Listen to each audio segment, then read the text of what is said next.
So hello everyone, welcome to a new blog. এটা হচ্ছে কালকের ব্লগ, মানে কালকে তো ছিল মঙ্গলবার, তো কালকে অনেক কিছু প্ল্যান করেছিলাম, এটা করব সেটা করব। তো কি কি হয়েছে, কি কি করেছি, কি কি কিনেছি, সেটাই তোমাদেরকে এই ব্লগে শেয়ার করব। দেখো, আমি যখন ভয়েস ওভার দিই, আমি কিন্তু কোনো স্ক্রিপ্টেড ভয়েস ওভার দিই না, বা ভেবেও বলি না, বা লিখেও রাখি না যে আমি এটা বলবো। আমার তখন যা মনে হয় সেটাই বলি, অ্যান্ড যা হয়েছে সেটাই একদম র ভাবে শেয়ার করি। এমন মনে হবে যে আমি তোমাদের সাথে গল্প করছি। তো সেটাই, মনের কথাটাই তোমাদের সাথে শেয়ার করতে চলে এসেছি। আসলে আমরা সেদিন সকালবেলা বেরিয়েছিলাম হলো বাথরুম ফিটিংস কেনার জন্য। অনেক কিছুই অ্যাকচুয়ালি প্ল্যান করেছিলাম, শুধুমাত্র বাথরুম ফিটিংস না, অনেক কিছু প্ল্যান করেছিলাম। কিন্তু ফার্স্টে আমরা চলে গেছিলাম হলো জ্যাগুয়ারের শোরুমে। আমাদের বাথরুম ফিটিংসের জন্য অনেক কিছু জিনিস দরকার আছে, তো সেখান থেকে অনেক কিছু ভেবেছিলাম, যে আমরা ডিসাইড করেছিলাম যে যেগুলো যেগুলো মানে পসিবল হয় আমরা জ্যাগুয়ারের নেব। অ্যান্ড তোমরা তো জানো জ্যাগুয়ারের প্রাইসটা একটু হাই থাকে, জ্যাগুয়ারের থেকে তো কোলার আরও বেশি থাকে। মানে এখন এসব জিনিস কিনতে কিনতে না একটু একটু অভিজ্ঞতা হচ্ছে, আমি এতটাও জানতাম না, বাট ওই কেনাকাটা করলে যতটুকু আর কি অভিজ্ঞতা হয় আর কি। তো যাই হোক, তো ভেবেছিলাম জ্যাগুয়ারের জিনিস নেবো, কারণ কি জ্যাগুয়ারের কোয়ালিটি ওয়াইজ ওয়ারেন্টি থাকে 10 ইয়ার্সের, তো এসবের জন্য। অ্যান্ড যেগুলি ধরো মোটামুটি নিলেও হবে, ওগুলো ভেবেছি হিন্ডওয়্যার বা অন্য অন্য আরও ভালো কোম্পানিও আছে, সেগুলো নেব। কিন্তু জ্যাগুয়ারটা একটু এক্সপেন্সিভ আর কি। তো যাই হোক, সেই মতন দেখো আমরা শোরুমে চলে এসেছি। অ্যান্ড এখানে এত সুন্দর সুন্দর শাওয়ার বলো, ফার্স্টেই তো আমি বাথটাবটা তোমাদেরকে দেখালামই, এত সুন্দর সুন্দর বাথটাব, এগুলো দেখে মানে পাগল হয়ে গেছে। এগুলো তো আর আমাদের দ্বারা পসিবল না, আর এরকম এটা আমাদের জন্য ভাবতে গেলে এত ফাংশনালও না। তো যাই হোক, এগুলো যারা অনেক রিচ পার্সন হয়তো তারা কেনে, বাট ওই আমরা চোখে দেখেই খুব শান্তি পাচ্ছি। আমার বোন তো এটার ভিতরে ঢুকেও গেছে। এটার মধ্যে জানো তো অনেক মোড আছে, মানে রিমোট সিস্টেম আছে, মানে বহুত কিছু আছে, এত কিছু মানে ফাংশন আমরাও বুঝি না হয়তো।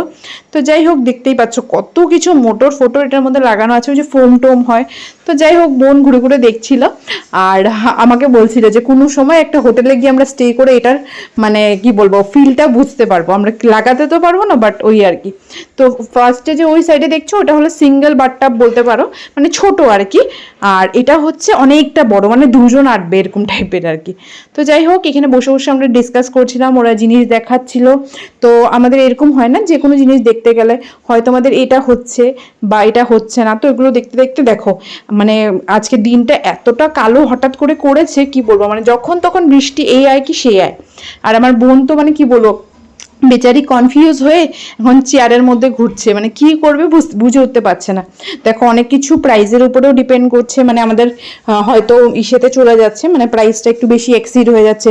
আবার ভাবছি যে না, এটা কিন্তু ওয়ান টাইম ইনভেস্টমেন্ট বলতে এগুলো জিনিস তো সচরাচর কেউ চেঞ্জ করে না, তো ভালোটা লাগানোই ভালো। আর নিজের বাড়িতে তো অবভিয়াসলি ভালোটা লাগাতেই ইচ্ছা করে।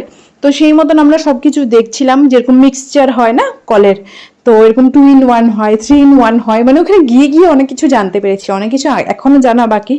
তো দেখো, এগুলো দেখছিলাম। আর এটা হচ্ছে ওই যে বাথ এরিয়া যে পুরো গ্লাসের থাকে, এত সুন্দর। ওইখানেও আবার রিমোট আছে আর কি। ওখানে তোমাদের লাইট আছে, মিউজিক আছে, ব্লুটুথ সেটিং আছে, মানে কত কিছু যে আছে, মানে এত সুন্দর লাগছে। আমি অনেক ফিল্মে দেখেছিলাম এরকম পুরো শাওয়ার এরিয়া পুরো গ্লাসের।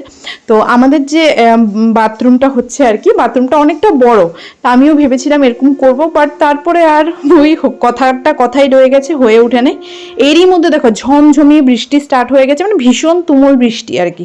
তো আমরা যেখানে জ্যাগুয়ার দেখছিলাম আর কি অ্যাপ্লায়েন্সেস, তো ওখানে ওদের একটা ফার্নিচার এরিয়া আছে, যেটা নীলকামালের সব আর কি, বেড বলো, সোফা বলো। আর ওখানে দেখতে গেছিলাম আর কি, ওরাই বলছিল যে আমাদের ফার্নিচারেরও আউটলেট আছে, তোমরা চাইলে দেখতে পারো। তো ওখানে গিয়ে এত সুন্দর সুন্দর বেড, মানে আমার এরকম লাগছে যে ওই যে টিভি সিরিয়ালে যেরকম বেডগুলো দেখায় না, খুব সুন্দর সুন্দর। আমার তো মানে প্রত্যেকটা বেডই বলতে গেলে ভালোই লেগেছে। কিন্তু আমি জানি না কতটুকু তোমরা ভিডিওতে কমেন্ট করে জানিও তো। মানে অনেকেই বলছে আর কি, যে সেগুন কাঠ দিয়ে যেটা আমাদের হোম টাউনে বানায়, বা যে কেউ যদি অর্ডার দিয়ে সেগুন কাঠে বানায়, ওটা নাকি অনেকটা ডিউরেবল হয়, অনেক বছর টিকে নাকি এগুলোর থেকে। বাট সত্যি কথা বলতে আমি বুঝতে পারি না যে কোয়ালিটি ওভার অ্যাস্থেটিক, মানে এগুলো তো খুব সুন্দর অ্যাস্থেটিক লাগে, মডার্ন লুক লাগে, বাট ওই সেগুন কাঠ দিয়ে যেগুলো বানায় ওগুলো মনে হয় যে একটু পুরোনো দিনের। কিছু বুঝে উঠতে পারি না যে এরকম এইভাবে শখটা পূরণ করব, যেটা দেখতে সুন্দর নাকি যেটা কোয়ালিটি ভালো। কিন্তু ওই সেগুন কাঠের গুলো একটু ওল্ড মডেল লাগে আমার কাছে। আর সোফাগুলো মানে একটার থেকে একটা জিনিস এত সুন্দর, আমার মনে হচ্ছে যে আমার কাছে যদি অনেক টাকা হতো সবই কিনে ফেলতাম আর কি। তো যাই হোক, ওখান থেকে আমরা কিছুই কিনি নাই, অ্যাকচুয়ালি ওরা বলছিল দেখতে যেতে, তো দেখছিলাম। এই যে ডাইনিং টেবিলটা দেখো 1,36,000, মানে 1,36,000-এর একটা ডাইনিং টেবিল, বাট ওটাও দেখার মতনই ছিল। তো যাই হোক, আমরা মোটামুটি জিনিসপত্র নিয়েছি আর কি বাথরুমের জন্য, টুকটাক এখনও বাকি আছে। তারপরে আমরা চলে এসেছিলাম বাড়িতে, যেহেতু বৃষ্টি পড়ছিল। তারপরে জানো তো আমরা খাওয়া দাওয়া করে আমি আর বোন অ্যাকচুয়ালি আবার বেরিয়েছিলাম বিকেলবেলা, মানে সন্ধ্যা নাগাদ, সন্ধ্যা হচ্ছে দেখতেই পাচ্ছ। তো আমরা এখন বেরিয়েছিলাম, ওই আগের দিনের যে প্যানেলস দেখেছিলাম, তারপরে মোল্ডিং দেখেছিলাম, ওগুলো তো ফাইনালাইজ করি নাই, মানে দেখে চলে এসেছি।